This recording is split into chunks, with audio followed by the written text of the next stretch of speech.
안녕하세요. 사랑하는 나그네 교회 교회 여러분, 그리고 하나님의 말씀을 기쁨으로 함께 읽어가는 그리스도 안의 형제 자매된 교회 여러분, 오늘 우리가 읽을 주의 말씀은 이제 신명기 29장입니다. 29장은 30장과 더불어서 모세의 고별 설교 제3부 가운데 핵심적인 결론부에 해당됩니다. 모세의 고별 설교 제3부가 27장에서 30장으로 구성된다고 했을 때 29장 30장은 이제 그 결론부에 해당되죠. 내용은 모압 평지에서 언약을 갱신한 내용을 담고 있습니다. 출애굽한 이후에 이스라엘 백성은 시내 산에서 언약을 하나님과 맺게 되어지죠. 그리고 그 언약이 가나안 땅에 정복하러 들어가기 바로 직전 모압 평지에서 다시 한번 갱신되어 가는 사건을 경험합니다. 그 모압 평지에서 언약의 갱신 사건, 그것은 이제 29장이 보여주고 있습니다. 내용을 보겠습니다. 1절.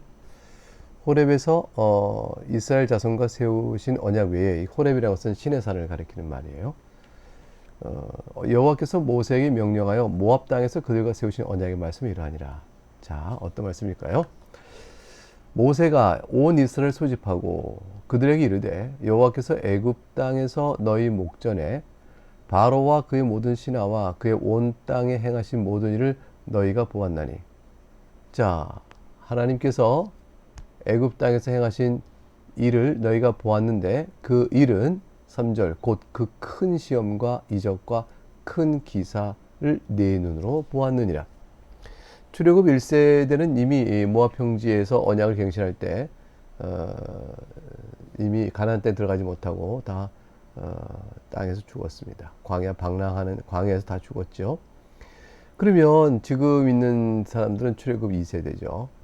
그러니까 20세 미만으로 애굽에서 나온 자들입니다. 그러나 그들 기억에도 하나님 하신 일들이, 시험과 이적과 기사가 다 기억되고 있고, 그리고 또한 그것을 또 가르쳐 전수함으로 너희가 다 보았다 라고 말을 하고 있는 거죠. 그러니까 광야 40년 동안에 출생한 자들은 이때쯤이면 20세가 됐을 때, 그때 사람들은 직접 경험한 일이 아니지만 온 이스라엘은 목도하여 보았다라는 말 앞에 아멘으로 하게 되어집니다. 조상이 보았고 전수받았고, 과연 그렇고 자신들이 지금 현재 있는 위치가 그와 같은 이적과 기사를 토대로 되어진 것이 분명하기 때문이죠. 그래서 이렇게 말한 모세는 4절에 그러나, 이렇게 시험과 이적 기사를 보았음에도 불구하고 그러나 깨닫는 마음과 보는 눈과 듣는 귀는 오늘 여호와께서 너에게 주지 아니하셨느니라. 이게 무슨 말씀일까요?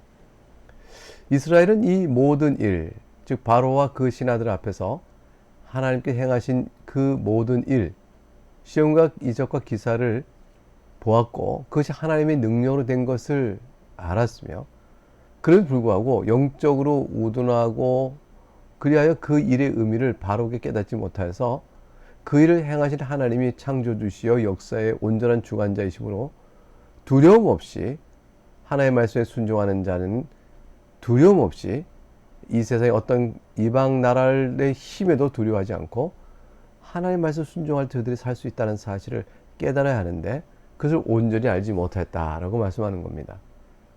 오히려 광야에서 죽은 1세대를 생각해보면 불평과 의심으로 하나님의 인도하심에 대하여 원망도 하고 애굽으로 돌아가자는 말도 하고 그런 죄를 범했었죠.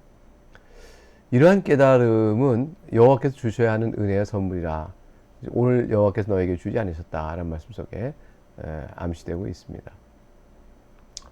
5절 보니까 주께서 40년 동안 너희를 광야에서 인도하게 하셨거니와, 이제 그런데 하나님께서 너희를 40년 동안 따라서 징계의 뜻으로 광야에서 인도하셨지만 그동안에 너희들이 깨달을 수 있도록 하시기 위해서 하나님께서 행하신 일이 있다. 그것이 뭐냐면, 너희 몸의 옷이 낡아지 아니하였고 너희 발의 신이 헤어지지 아니하였으며, 6절 너희에게 떡도 먹지 못하며 포도자 독주를 마시게 하지 못하셨다. 이것은 왜 이런 일을 하셨을까? 이제 그것이 6절 하반절에 나오는데, 주는 너희의 하나님 여호와이신 줄을 알게 하려 하심이라 그랬습니다. 그러니까 우선 이제 내용을 보죠. 너희 몸의 옷이 낡아지 않고 너희 발의 신이 헤어지지 않았다는 것은 입고 왔던 옷이 낡지도 않고 헤어지도 않는다. 40년 신은 신발이 헤어지도 않았고 40년 동안 한 옷을 입고 있는데 낡아지지 않았다. 이런 뜻이 아니고 헤어질만 하면 새 신을 신고요. 옷이 낡아지려면 또 새 옷을 갈아입을 수 있어서 너희가 마치 정착하여 사는 사람이 새로운 신이요 새로운 옷으로 낡은 의복과 낡은 신을 갈아입듯이 너희가 계속해서 그렇게 지내왔기 때문에 너희가 광야에 방랑하는 그런 초라하고 남루한 모습이 아니라 마치 정착민처럼 단정한 모습으로 그간의 사심을 살아왔다.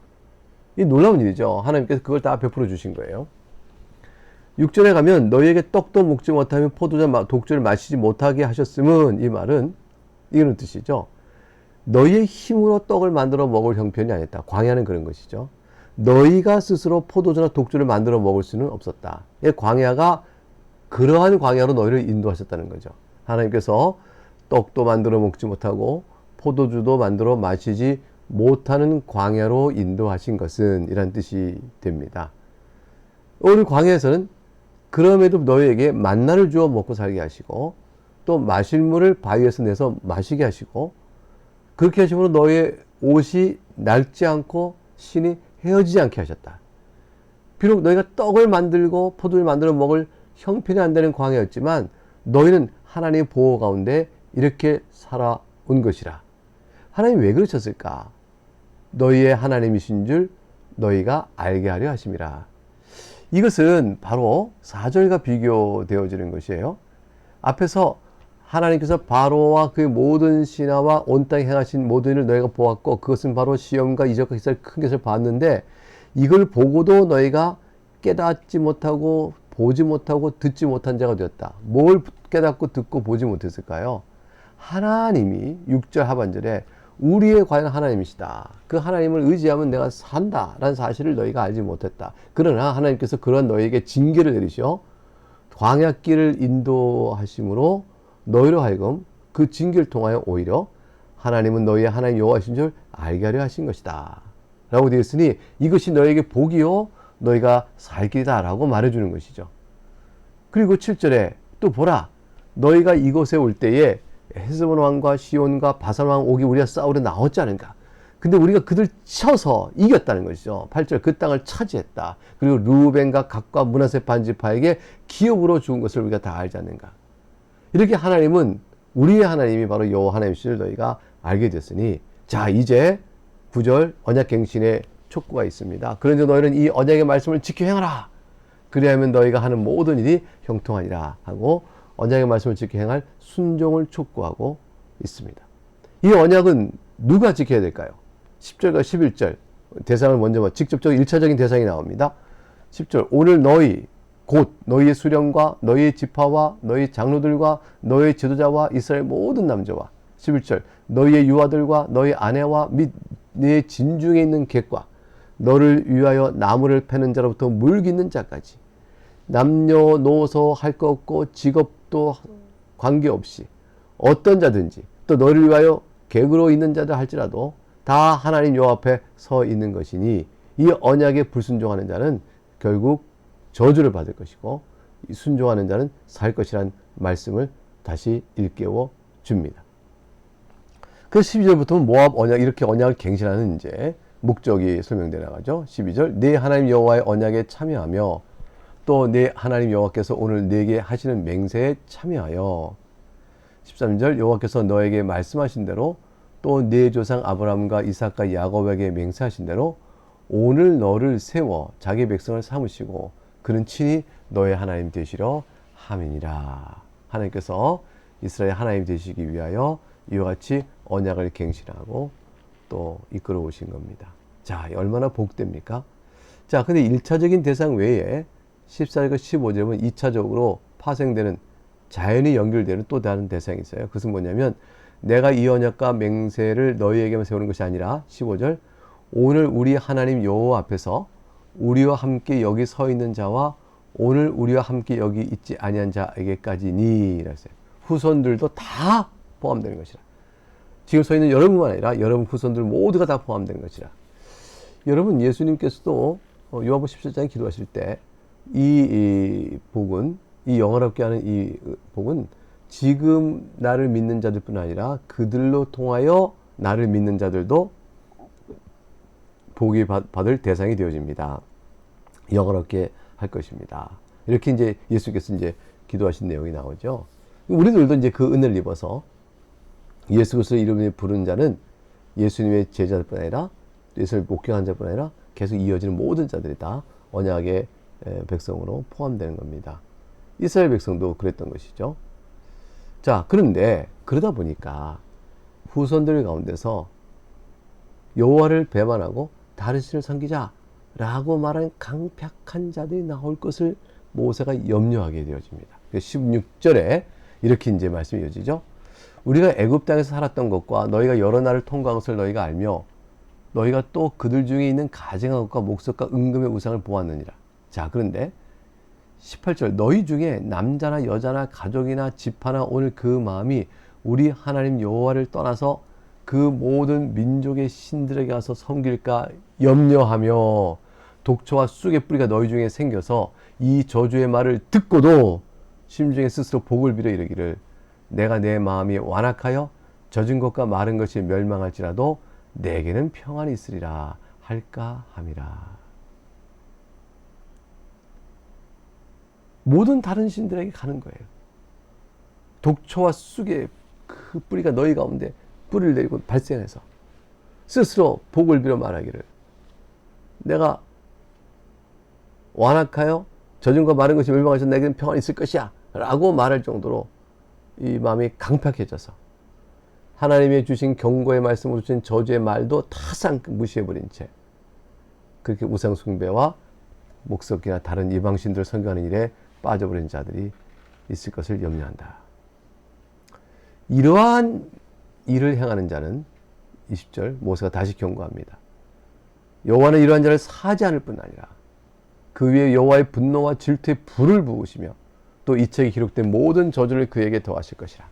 여호와께서 그의 이름을 천하에 지어버리시되 여호와께서 곧 이스라엘 모든 지파 중에서 그를 구별하시고 이 율법책에 기록된 모든 언약의 저주대로 그에게 화를 더하시리라 그랬습니다.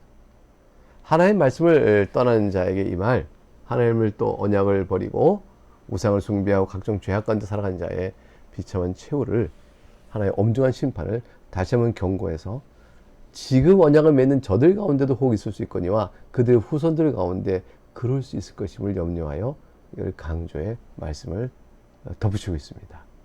그리고 22절부터 28절까지는 이 하나님의 저주가 얼마나 처절하신 건지 무서운 것인지를 보여줍니다.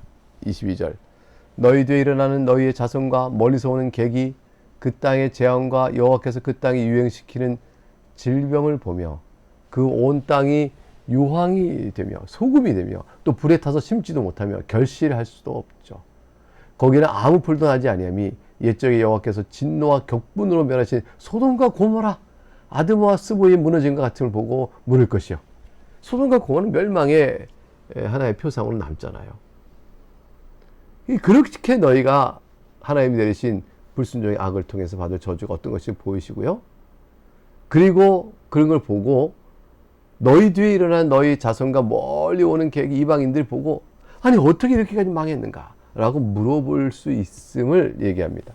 24절 여러 나라 사람들도 묻기를 여호와께서 어찌하여 이 땅 이같이 행하셨느냐 이같이 크고 맹렬한 노하심은 무슨 뜻이냐 하면 너희가 불순종하여 또 너희 후손 가운데 악한 독같이 쓴 뿌리가 나서서 하나님을 떠나지 않은 자가 생기면 하나님의 진노가 너희 멸망할 것인데 멸망한 다음에 너희 남은 후손들이 이것이 도대체 어찌미뇨 라고 묻고 이방인들도 이스라엘이 여호와를 섬긴다 했는데 여호와께서 어찌하여 저들을 이 땅에서 이렇게 행하셨는가 이같이 크고 맹렬하게 노하신 무슨 뜻이냐 이렇게 하게 되면 25절 답이 이렇게 주어진다는 거죠. 그때 사람들이 말하기를 그 무리가 자기 조상의 하나님 여호와께서 그들의 조상을 애굽에서 인도해 내실 때에 더불어 세우신 언약 지금 맺고 있는 언약의 갱신 바로 이 세계에서 언약이 모압의 언약이죠. 이걸 버리고 그 언약을 지킨다는 게 다른 게 아니에요. 하나님 말을 잘 섬기면 되는 것인데 26절에 가서 자기들이 알지도 못하고 여호와께서 그들에게 주시지도 아니한 다른 신들 따라가서 그들을 섬기고 절하는 까닭이라.